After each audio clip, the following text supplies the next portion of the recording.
First big news this week with the coalition splitting apart. But when it seemed that differences could maybe be put aside and the parties could potentially return, the press pack got fired up. So it's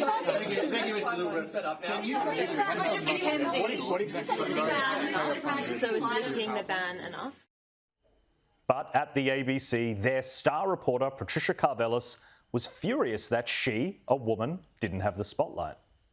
What exactly does the Liberal Party... Can I ask a question? I feel like there's been a lot of blokes that have been asking questions. It'd be nice if I could ask a question. Patricia Karvelas. Thank you very much. Karvelas was suggesting that the Nationals were being sexist and only allowing men to ask a question. And was it true? I don't know. So you're getting back together? No, this will allow time. You pushed back the announcement of these portfolio allocations. Do you concede that you've jumped the gun on this? Policies like nuclear have got to go through the Liberal Party. They're under review or about to be under review. They're subject to review. If it is a no, what then? Well, why was this decision made with haste on Tuesday? One for Senator Mackenzie, if we can. And not only was it not true, but Karvelas doesn't even follow her own logic. I've just observed this. I'd actually like to ask you, David Littleproud, actually, if you don't mind. So let's break this down. Karvelas falsely slanders the politicians as being sexist, and then when she has the chance to ask a question, she tells the senior female politician to get out of the road because Karvelas would rather talk to a man instead.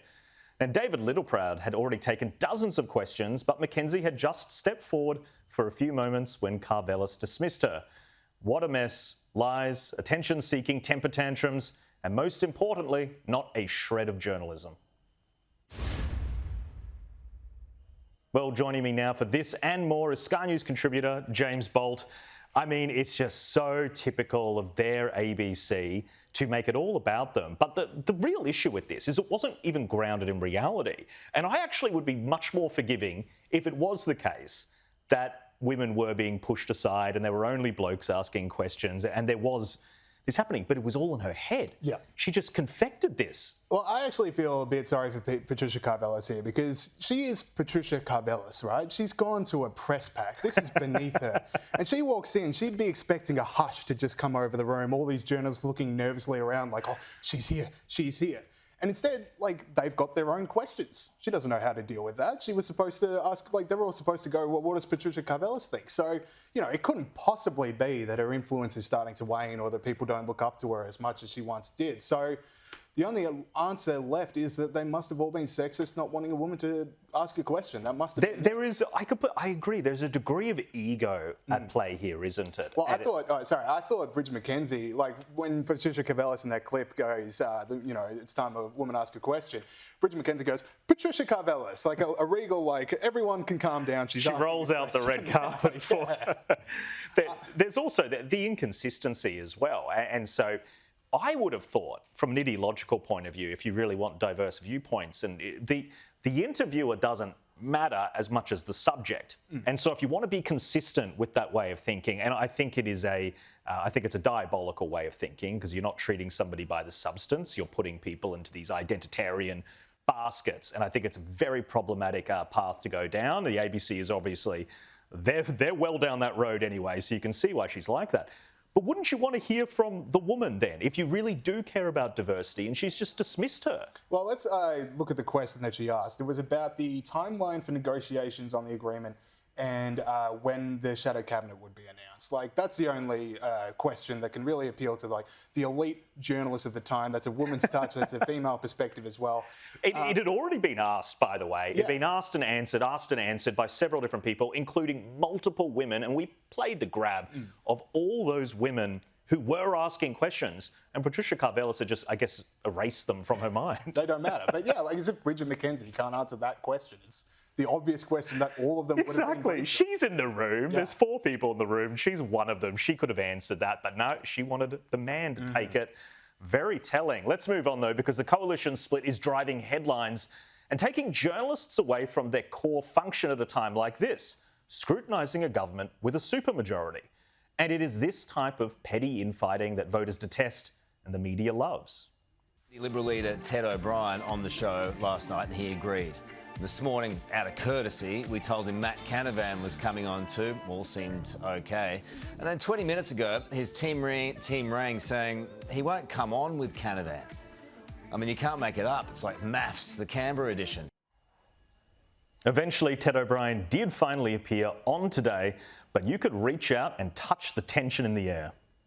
Well, I'll tell you what, I'm just going to get out the way of this and let you guys sort it out because otherwise it's going to sound too much like a funeral. So if you want to start, Bridget, I'll start with who caused the breakup, whose fault was it? Because Susan Lee disputes your account of the dispute. Do you dispute that? Carl, can I just say... Sorry, go ahead, Bridget. Yeah, I think he was asking me a question. Go Ted, if ahead, you don't Bridget. mind. And of course, it's funny to make these people out to be jaded ex-lovers because, you know, and I don't begrudge anyone in the media turning this into a joke, but it is Australians who suffer when we stop talking about a powerful new government and what they're doing to dissect the drama of those without power. James, that awkward moment where Ted O'Brien interjects. And Carl is loving it, by the way. And I thought he did a brilliant job.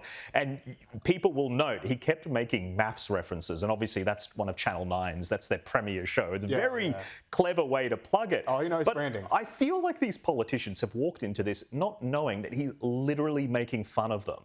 And they're just walking into it, accepting it. Yeah, well, I think for Ted O'Brien, he dug his own grave in a sense. Like, once the story is out that you cancelled the interview because you were scared of Matt Canavan, you can't then turn around and go, you know, I'm also scared of Bridget McKenzie. And then you look silly. I loved how bolted on that smile was for Ted O'Brien. It was just big smiles. Everyone's happy. Love being with Bridget. I accidentally interrupt her and she calls me out, still smiling.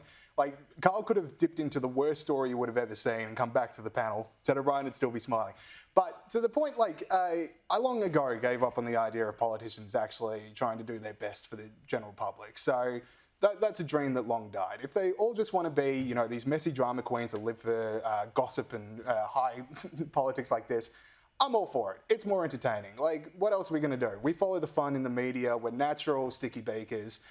Prime Minister Albanese having productive talks with the Singaporean PM on the way back to Australia. Important, bit dull. Ted O'Brien cancelling an interview with minutes to spare. That's interesting. I want to see that story. Yeah, there's another element to this as well with the leaks, and there's letters and text messages that are flying. And if you watch that, and I spoke about the tension in the read there for a little bit, about being able to feel that tension. These people do not like each other right now. And I'm really struggling to see how they're going to be able to get over that hurdle of just even being able to be polite when you've got media teams that are just leaking text messages, alerts. It doesn't play for constructive media interviews. No, because the media now has a narrative which is correct, that they do not like each other. It's true. And it's frosty in there. And you just think, like, if you were a member of the Liberal or National head honchos, 2019, you lose because people were just hating each other, like, openly. Scott Morrison getting called out in the Senate himself by Liberal senators. This one as well, you know, you get the leaks out, like, people felt sidelined in the campaign, people weren't getting briefed on their own ministerial portfolios, people felt they couldn't go on media. So you go, that's 2 losses in a row, partly caused by the fact that we are publicly not getting along and also privately not getting along. So within 2 weeks of that blowing up, you're back not getting along. You're just constantly getting in your own way. It's just... And while they're doing this, they're not acting as an opposition, and then that's where Australians suffer. And I think journos as well. I mean, these people are... I said maybe last week or the week before that it was a dying party. I stand by that. I think effectively they're incapacitated. They can't do anything. 3 to 6 years minimum, cannot do a thing. The media's focus is essentially on an impotent political movement. They can't do anything when you've got a very powerful Prime Minister with a sweeping mandate to do all sorts of things, have made very bold promises on cost of living, bold promises on how many houses would be built, on energy prices. And I feel like our colleagues, we're not looking in the right area. We're looking at this theatre and it's wholly irrelevant. But, like, at the same time, it's what the public want. Like, public's just, they like hearing about the gossipy drama stuff. The opposition did it to themselves. They did it to themselves. To the point where you said that there's not much they can do. There is. Like, Labor had a huge mandate the last time. They could have done anything they want. They couldn't get the voice across, and that wasn't because of politicking. That was just because the opposition united behind no. You'd think like super tax, right? We're all talking about that at Sky News. People aren't talking about that on the street. That could be the next thing that, through sheer will of public power, Labor has to get their hands off because it becomes toxic. But it's not, because the Liberals and Nationals are too busy fighting each other rather than be united, making themselves not the story and allowing the story to go back to what the government wants to do. Yeah, I agree. Well, we'll follow it closely. But now to the ABC and its former chair, Ida Butros, who has racked up a $3,600 bill for luxury car travel in just 12 months. The Australian broke the story and then followed it up to reveal that the media union was outraged, and what a statement they released. The board must stop disrespecting the public and ABC staff by treating the broadcaster as its plaything. Now, James, this is a really interesting story because at the ABC there's internal policies to not be wasteful over travel, and luxury travel is one of those things that's an absolute no-no. It's beyond public expectations that people would use funds that way. The chair isn't bound by that. So Ida Butros, her argument, and it's true, she can do it. Yeah. Should she, though, is another question. Well, that's the thing. So maybe in the letter of the law, yeah, she's not ABC staff. I know that's what she refers to in that article. But from a public's perspective, when the public are paying you $200,000 a year to run the ABC, you are, in a sense, an employee of the ABC, responsible to us. And I just go, like, the problem with this is every issue we have with the ABC comes back down to two things. Either one, they're way too biased, or two, they're wasting our money. Now, if that's the culture that permeates at the top of just, all these rides that we're getting instead of Uber, instead of me driving myself, if that's the culture at the top, how do you then go, okay, rank and file, you guys need to stop wasting money? The rank and file should rightly go, you first. And the threats become so hollow from the top to the bottom when that's happening. And then the second one, you guys need to rein in the bias. Well, if you're not crowning yourselves in glory at the top, why should we crown ourselves in glory at the bottom? Like, why bother us changing if you're not going to change? So yeah, and the media union element's interesting as well, because they're frosty ever since the Antoinette Lattouf matter. And I actually agree that what they did to Antoinette Lattouf, they shouldn't have done. I don't think she should have been hired, but watching that defamation case, the reasons that they gave for dismissing her were absolutely outrageous. And no statutory body should be operating like that.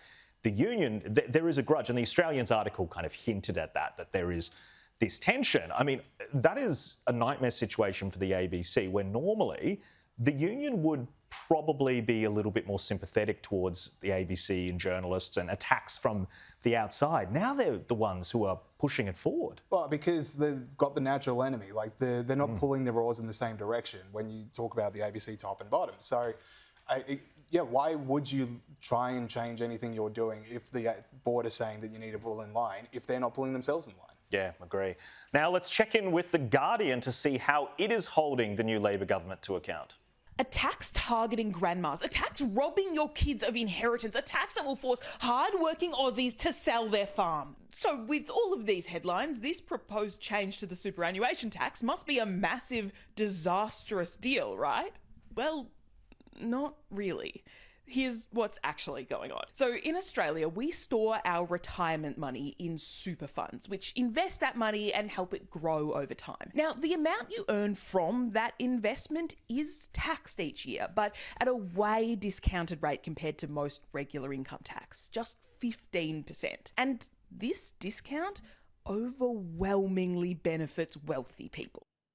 Now, James, I think The Guardian is going to struggle under this new government from a readership point of view, because it pitches itself. And if you look down the bottom when they beg for donations, they're always saying we hold power to account, and we're an independent voice and we don't have billionaire owners. And it's all very kind of lofty, conjecture about how morally superior they are to every other journalist in the country.